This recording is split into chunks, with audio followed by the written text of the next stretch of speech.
Edmund Burke's Reflections on the Revolution in France is one of the most consequential political essays ever written in English, and it began, improbably, as a private letter. In 1790, a young Frenchman named Charles Jean-François Dupont wrote to the aging statesman asking for his opinion of the events unfolding across the Channel.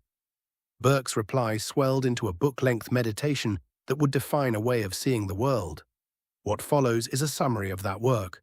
Burke's argument, taught in sequence, in my own words, not his. The thing to understand from the outset is that Burke was not a reactionary defending privilege for its own sake.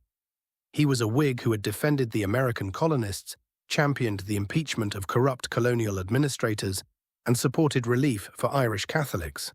When he turned against the French Revolution, while so many of his contemporaries celebrated it, he was not betraying his principles, but applying them. He saw in Paris not the dawn of liberty, but the demolition of the very conditions under which liberty can survive. The book is his attempt to explain why. Burke opens by confronting the enthusiasm of certain Englishmen who had greeted the revolution as a sister to their own glorious revolution of 1688.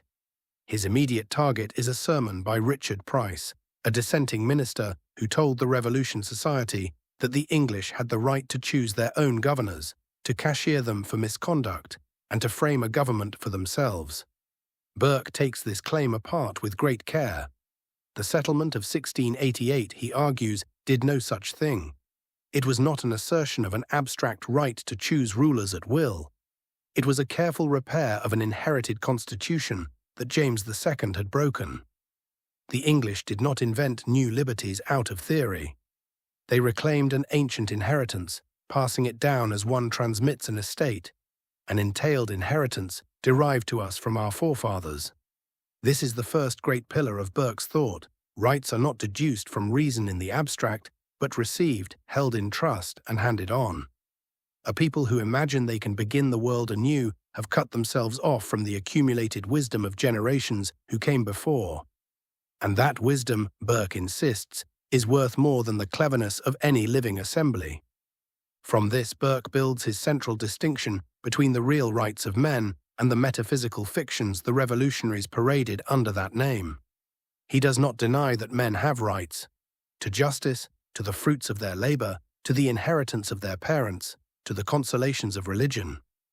But these are concrete, embedded in real social relationships, limited and balanced against one another. The revolutionary rights of man, by contrast, are abstractions so pure and so absolute that they shatter everything they touch. A right asserted in the abstract, perfect, unlimited, owing nothing to circumstance, admits of no compromise, and politics is nothing if not the art of compromise. Burke's quarrel is with a particular intellectual error, the belief that society can be reasoned out from first principles, like a geometric proof, by men who mistake their own theories for reality itself. Human affairs are too complex, too woven through with contingency and inherited meaning to submit to such schemes. The metaphysician who governs by abstraction will destroy what he cannot understand. This leads Burke to his defense of prejudice, prescription, and the deep structures that hold a society together. And here the argument becomes most provocative to modern ears. By prejudice, Burke does not mean bigotry. He means the inherited convictions, habits, and attachments that a people hold before and beneath explicit reasoning. These are not failures of thought, but its sediment, the distilled wisdom of ages, encoded in custom and feeling, so that men can act rightly without having to reason everything out fresh in moments of crisis. To strip a man of his prejudices and leave him only his private stock of reason is to leave him naked and poor. Prescription, the authority that long usage confers on institutions and property, works the same way. What has endured has earned a presumption in its favor precisely by enduring, by proving itself against the friction of generations. The revolutionary contempt for all of this, the eagerness to tear down whatever cannot justify itself at the bar of pure reason, strikes Burke as a kind of madness dressed up as enlightenment. It is in this context that Burke turns to the famous scene of the assault on Marie Antoinette at Versailles, and the prose rises to its most celebrated heights. He remembers having seen the Queen years before, glittering and full of life, and laments that the age of chivalry is gone. that the glory of Europe is extinguished forever. This is not mere sentimentality. Burke is making an argument about what holds civilization together. The sentiments, the loyalties, the instinctive reverence that surround a throne and a person, what he calls the decent drapery of life, are the cloak that softens raw power and makes authority bearable and even beautiful. Tear away that drapery, treat a king as merely a man and a queen as merely a woman, and you are left with naked force, with power exercised without grace and obeyed only through fear. The revolutionaries, in stripping away these sentiments as so much superstition, were not liberating mankind, but coarsening it, replacing the bonds of affection with the calculations of interest and the threat of the gallows. Burke extends this into a defense of the partnership between church and state, and a withering critique of the confiscation of church property. Religion, he argues, is the basis of civil society, the consecration of the commonwealth that reminds those who wield power that they answer to a higher authority. To strip the church of its lands in the name of public necessity was theft dressed as reform, a violation of property that would not stop at the church, but would teach the whole nation that no possession is secure against the will of those who control the state. And here, Burke proves astonishingly prescient about money. He examines the assignats, the paper currency the assembly issued against the seized church lands, and sees in them a confidence trick that must end in ruin. A government that conjures wealth out of confiscation and paper, that finances itself by manufacturing claims on property it has stolen, is debauching both its finances and the moral sense of its people. The integrity of property and the integrity of money are not separate things. Both rest on a settled order of trust that the revolution was busily dissolving. When that trust collapses, the result is not prosperity but plunder, and the plunderers are never satisfied. In the final movement of the work, Burke turns to the new constitution itself and finds it a monument to the same fatal error, the belief that a society can be dismantled and rebuilt from scratch by clever men working from a blueprint. He examines the Assembly's geometric division of France into uniform departments, its remaking of representation, taxation, and the army, and he predicts where it must lead.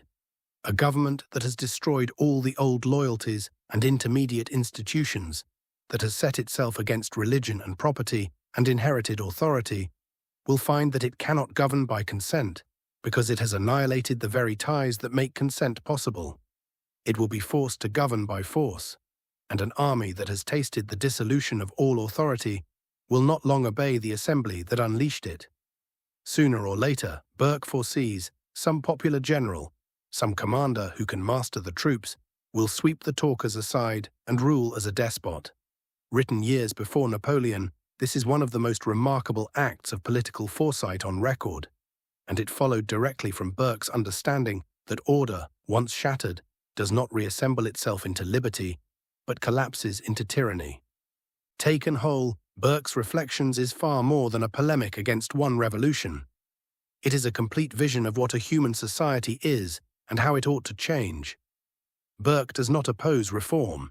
He insists upon it, arguing that a state without the means of some change is without the means of its own conservation.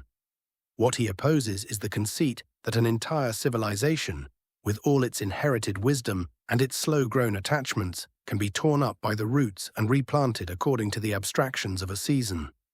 A society, he teaches, is a partnership not only among the living, but between the living, the dead, and the yet unborn, a sacred contract that no single generation has the right to dissolve, to inherit, to conserve, and to pass on, to reform in order to preserve, to distrust the man who would govern by theory what can only be tended by prudence and love. This is the wisdom the book leaves with anyone willing to receive it. And it lands with peculiar force in our own moment when the temptation to remake everything in the name of an idea has lost none of its appeal, and when its costs have been demonstrated again and again in the blood of those who were promised liberation and given only the rubble of what they were too clever to keep. This summary can only gesture at the richness of the original. Burke's prose, its sweep, its irony, its sudden ascents into grandeur, is itself part of the argument, an enactment of the beauty he was trying to defend. Read the Reflections in full, read it slowly. It rewards the patience it asks for, and it will change the way you see every revolution since.